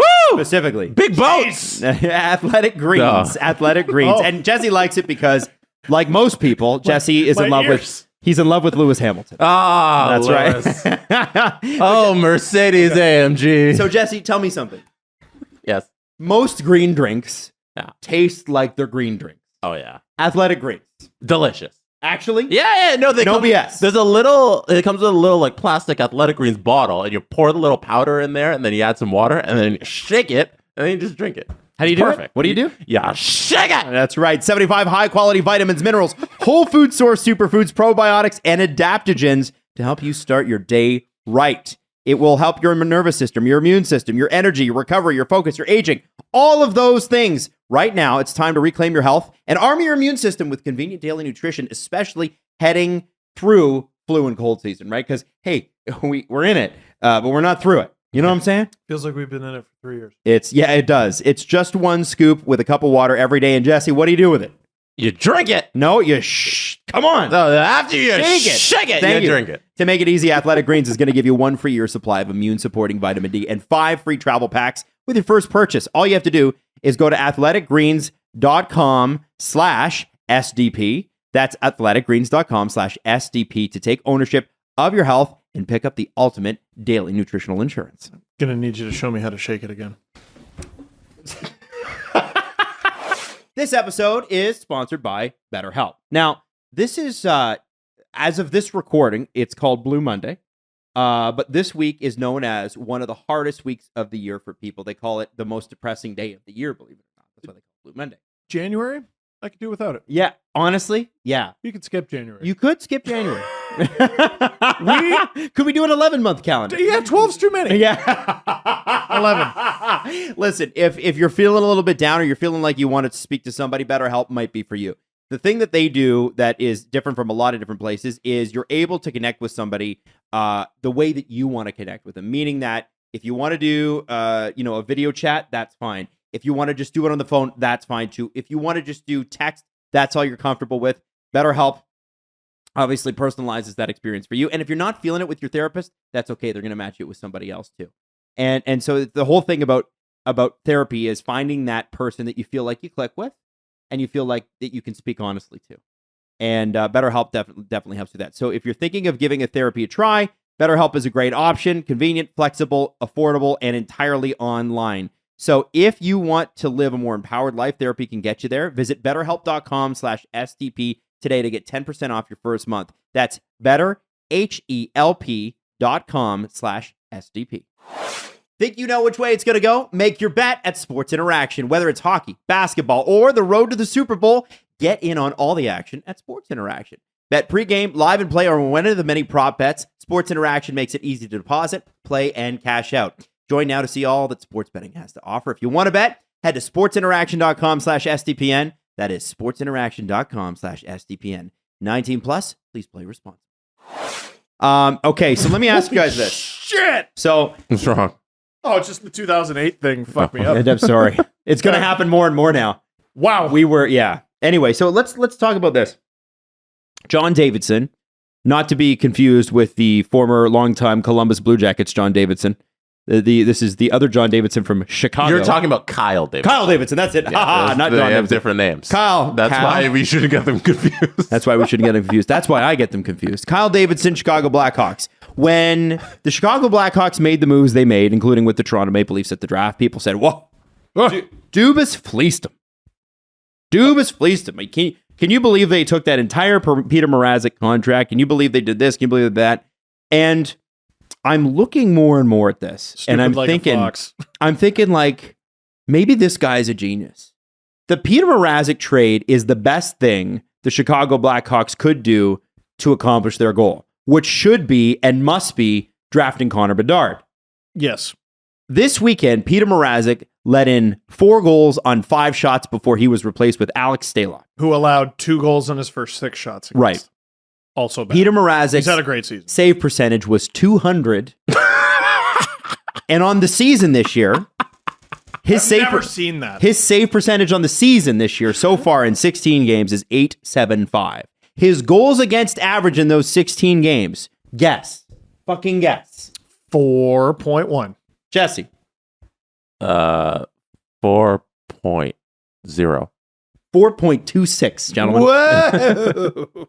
So listen, you could say that he got fleeced and maybe dollars to donuts, maybe he did, but if they draft Connor Bedard, it doesn't fucking matter. And they are giving themselves the best opportunity to do so. I want to look it up. Who has the worst I hate to give him credit for that. save percentage in the NHL? Currently? Yeah. You have to be over a certain amount of games. No, I know. I just remember before the season, we were talking about the Connor Bedard sweepstakes and who's got a shot. And I think we were overdoing the Coyotes. Not because the Coyotes aren't, they're pretty bad. They beat the Leafs twice, but they're pretty bad. Karel Vejmelka's too good of a goalie. Yeah. He's way too good of a goalie. Trade him. And they were talking about that on 32 Thoughts. They're going to trade him. They'll take a They should. They'll take a package for him. Oh, yeah.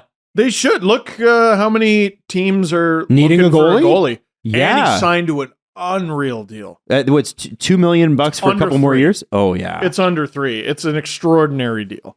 Save percentage. All right, let's go to the last page. Okay. Oh my God. Some goalies have been pretty bad. You got to be over God. 10 games.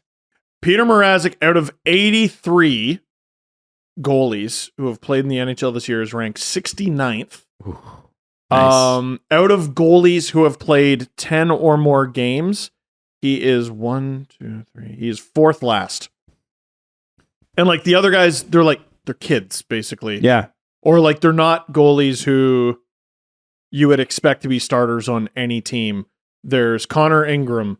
There's Arvid Soderblom, who is his teammate, by the way. Daniil Tarasov with the Blue Jackets. And then there's Mrazek, who makes $3.5 million. Jesse. I have a question because that game it took place with the Kraken. First things I want to say is that the Kraken swept their NHL road trip, but they still, despite dropping 7 or 8 on the Hawks, they let in 5 goals. Yeah. And I do think that their team defense is quite strong, but their goaltending, man, I'd be going at, I think there's a problem there, guys. That they're like for them. I think 2 things can be true. 1, they need an upgrade in net, and 2, they were up 6-1 after the first, and I think they just shut it off. Okay, well, I think they just shut it off. Their team save percentage isn't great. It's poor. The other thing I want to throw out there is Steve or Jesse. Can you do me a favor and bring up Matty Beniers, like a recent shot Sure. of Matthew? I just want his picture on screen. Recent shot, if you can. Before you move off of that, who was the first star of the week? If it was Martin Jones, I'm going to laugh. Ellie Tolvanen. It was Martin Jones. It was. Was it? Yeah. Yeah, because people don't read a stat sheet. Come on. Guys. Well, Martin Jones, first star of the week. He went 3-0 with a 1.67 GAA, wow. a 933 save percentage, and 2 shutouts. He had back-to-back shutouts. Oh, well, that'll do it. Yeah. And the 100%. Seattle Kraken earned 4 wins en route to becoming the first team in NHL history to sweep a road trip of 7 or more games. And not even the first Wow, team in that's NHL crazy. history to do that. The first team in NHL or NBA history to sweep a 7 or more game road trip. That's pretty cool. Wow. Who Yeah. found that stat? Now That's unreal. It's a unique stat. It's they call them ESPN stats because they always dig like this is LeBron's 100th game on a February 26th where he scored 26 points. Like that stupid stuff because not many teams take 7-game road trips. So it's Of unique course. in that respect that you have because West Coast teams are usually the ones that have these long extended road trips. If you're a central team, you usually have your teams around there, so you wouldn't take a road trip that long. But it is incredible that in the combined 200-year history of these two leagues, no one has ever done it except for the Seattle Kraken this year. Wow. Pretty cool. In their second crack at it. Okay, can you bring up Matty Beniers' picture? I can't. Jesse's The internet. internet. The internet's down. Okay, well, By let me tell you Jesse's something. internet, I Let mean me- your internet. let me No, connect to because my You internet sack is of crap. so bad. The coverage Let is me bad. just hotspot. Oh, it's back for me. Oh no, it's not. Okay. Oh, There it is. Well, we know it's gone now. Matty Beniers. I don't know if you know what Matty Beniers looks like. he looks like a child who can grow a beard. Here you go, Adam. Which picture of Matty Beniers do you want on the screen? Show me one. I want his face, and I wanted to see that one with the Michigan sign behind him. Okay. See that there? Which one? In high school, This I one? was always Up jealous of guys. Second row, Second row? fourth from the left. I was Fifth jealous one. of guys. That one. Yeah. Okay. Bring that For the up. 5 o'clock shadow. Now he's got a bit of a beard, so I want you to imagine this face with a bit of a beard when we do throw it up on screen. Okay. All right. That man. Oh, it's a video. Oh my god. Oh, don't bring up the video. Stop clicking stuff. Stop it. Stop. All right, there we go. There you We go. got a good, clear picture of Matty Beniers. All right. I saw him with a helmet on, and he's got facial hair. Of course, he has way more facial hair than I could even grow at 34 years old. You want to tell me this guy's 20, Yeah. bro? Yeah, that looks That's it was almost like, remember I told you back in the day when I saw Marner, I saw Nylander because I was working with the Leafs and they got off the ice. I'm like, okay, those are like 19-year-old guys. Yeah. Then I saw Matthews. And That's a man. And that's a man. Yeah. Matty Beniers is a freaking man. Matty Beniers has Holy. that noon shadow. Yes. Yes. You see what I'm saying? It doesn't wait till 5 o'clock. No. That Are just you shows up at starting noon. a conspiracy theory? No, I'm not starting a conspiracy theory. I was just like, Is Matty Beniers a vampire, Adam? I saw his highlights and I'm like, that is Matty Beniers now? Because when he used to have shorter hair, he looked younger. Dude, that guy looks like he's been in the league for 10 years. And he plays like it too. Frustrating. He sure does. You know, I didn't think the Kraken would be this good, but anytime like one of the best players not in the league shows up, Oh, it's going to give you an injection of yeah. something. I have a substantial bet on Matty Beniers winning the Calder Trophy. Oh, I bet you That's do. gonna Yeah, be a because you're good, nuts. good that's a little good payout. He's gonna win. Yeah. Jesse's better. like, why don't you increase your $2 bets? And I'm like, hey, devil. He's If got this- an actual If devil. this hits, that'll be back-to-back seasons. I'll hit the Calder Trophy bet because last year I hit Mo Sider. I mean, I bet it Mo in like January. They were sort of slam dunks, both of them. No, remember Michael Bunting got all that Yeah. heat and stuff. Yeah, he did. for a while. Okay, if they're slam dunks, make the bet. I'm going to. Why are they? They're offering the odds. Make it slam dunk. Okay. No, I get no credit for nothing. Yeah, and then hey Jesse, you also got to walk from the ghost station. Yeah, I know my place. Listen, if you So want to have make more the- time if to you- make bets. If you want to make the Beniers bet, download the app. QR code's on the screen. There you go. Yeah, I did it, and I'm gonna hit it, and I'm gonna get no credit. Did you see Steven Stamkos on Saturday night? No, Did you see what happened? no.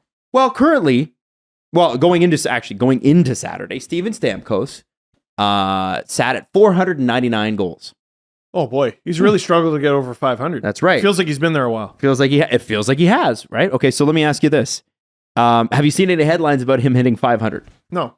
That is because he missed 2 empty net goals at the end of the game. No! And I encourage you to go back and check them out. It was one of those where you go, man, just could somebody go on the puck and blow it into the net? When's our next game against Toronto? When is it? Let me see. That's a good point. When is it? That's a good point. I know it's at least 3 games from now. Okay, and one more thing here. According to Nick Kyprios in the Toronto Star, not for Sportsnet, the Maple Leafs are closing in on hosting the All-Star Game in 2024. Hooray! I don't have to fly. You come to me so I can hang out with my friends. Yeah, no, that's awesome. And we were talking about that because the NHL, like the 2000 All-Star Game was sick. It was great. So much fun. We were 12 and Jesse was 2 at that point. Yeah. No, he was a lot younger. 2008 I was born. God. Doesn't that just make you... That's unreal.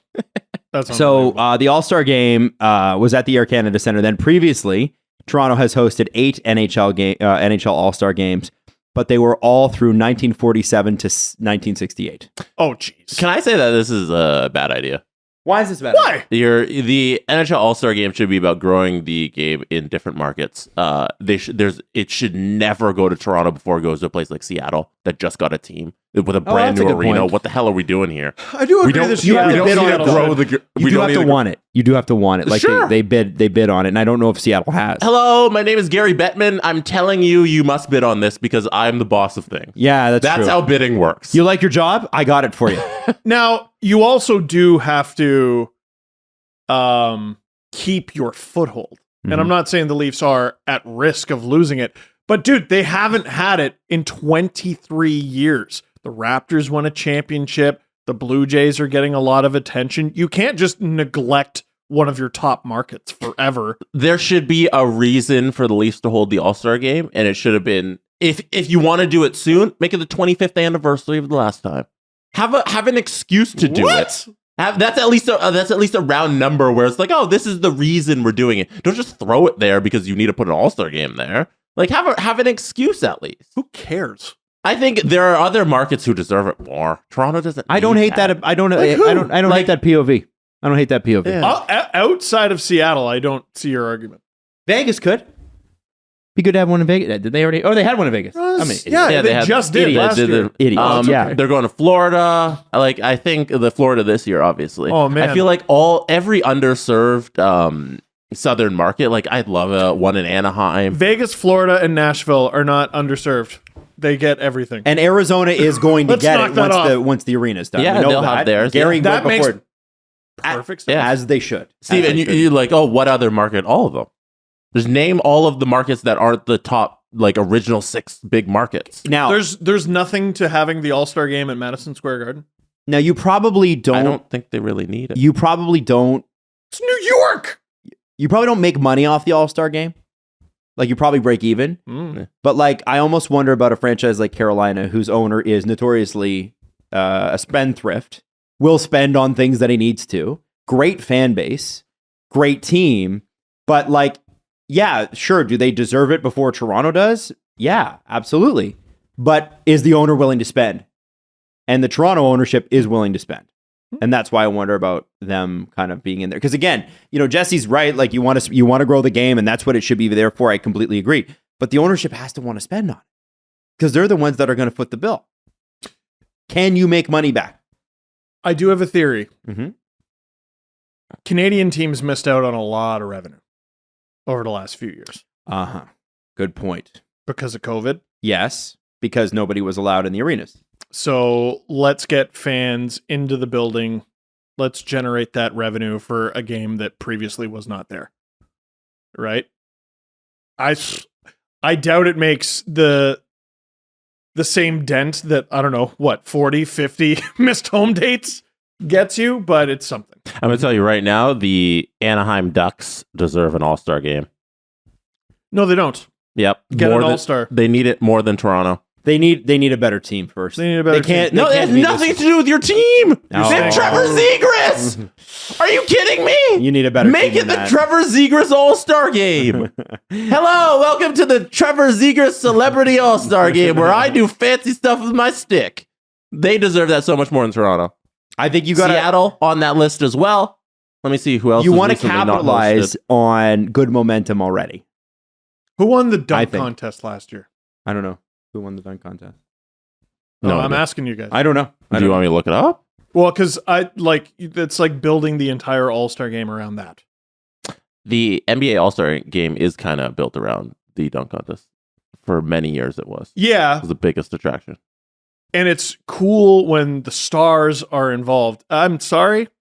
I love Zegras, and I think he'll get there. No, I'm It's- joking about the Zegras Oh, and no, bringing okay. the All-Star Okay. Game. No, but Anaheim, the market, like he'll be a star at that All-Star Game, obviously, and like that's a market that doesn't have an All-Star Game in the last 20 years. They should be ahead of the list, ahead of the Leafs. Mm-hmm. If we're talking like, oh, they haven't done it since 2000, neither has Anaheim. I'm just naming one market that hasn't done it. They deserve it more. And the 'Cause they don't even- Samuelis I don't- are not going to spend money on it until they have a winning team.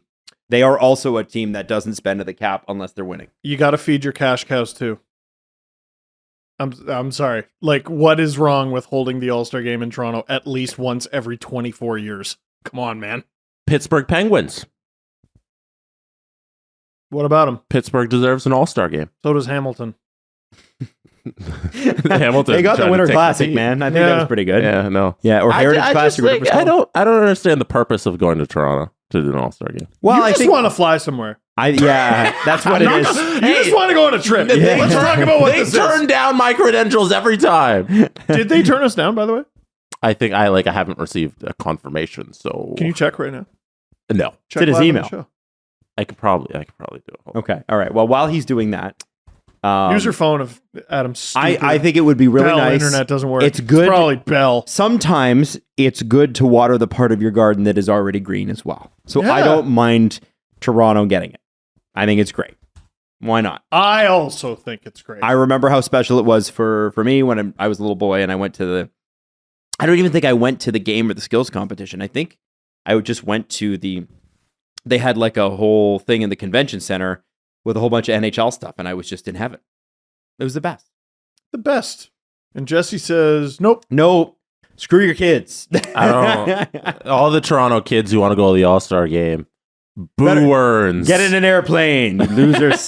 Get in an airplane. I have an inkling that this All-Star game might make money. You think so? Remembering Here? that they had the World Cup here, and it helped them make money at a time where they needed the money, and now they need the money. And basically, the Leafs really want the cap to go up. And so they said, give us the All-Star game. Yes. Yeah. Yeah. Jesse, did you find it? I'm logging in. Okay. Well, why don't we start the press conference and then we'll find out. Let's do it. Sure. The Presser. SDP. The Steve Dangle Press Conference. This is going to be fascinating. We can First find... question, Steve Dangle. Do you have a question? While I Yeah, this? do we have accreditation for the All-Star game? It says credentialed status requested.